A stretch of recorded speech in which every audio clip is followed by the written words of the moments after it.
Tonight, a 16-year-old from Yorktown is back home with her family after a common bacteria sent her body into septic shock. She spent weeks in the hospital. She came close to losing her life. And today she sat down with Samantha Johnson to share what she wants other families to know.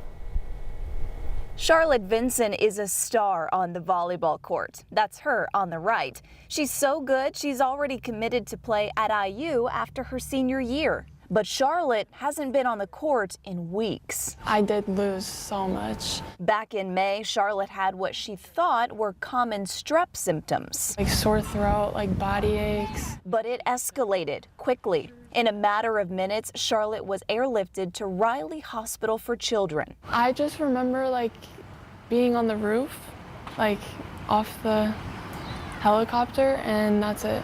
At that point, her doctors say her organs were shutting down. Her heart kept getting worse and worse, and her heart function was not enough to sustain her body. Her parents say the typically healthy teenager was on a ventilator and dialysis. She was supported with 10 to 12 medications at that point. For 8 days, a machine kept Charlotte alive, taking over for her heart and lungs. She is actually in bed there. She was very, very sick, and we were very worried about her. The diagnosis? Toxic shock syndrome, caused by an invasive strain of strep A, which is typically a common infection. Recently, we have seen a higher number of patients who have these invasive strains. Slowly, Charlotte started speaking and eating and moving. I wrote in a journal every day. And outside the hospital, Yorktown rallied to get Charlotte back on the court. The Vinsons now asking other families to pay attention.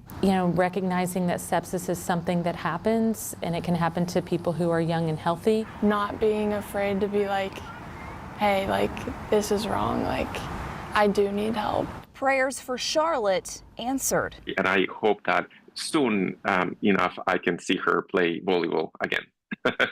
In Yorktown, Samantha Johnson, 13 News. So glad Charlotte is doing better tonight. Dr. Torrey says there's no vaccine to prevent strep A, but there are simple steps you can take to cut your risk of getting this invasive strain. He recommends staying up to date on other vaccines too. Make sure you're always practicing good hygiene and taking good care of your cuts and wounds because you don't want them to get away from you.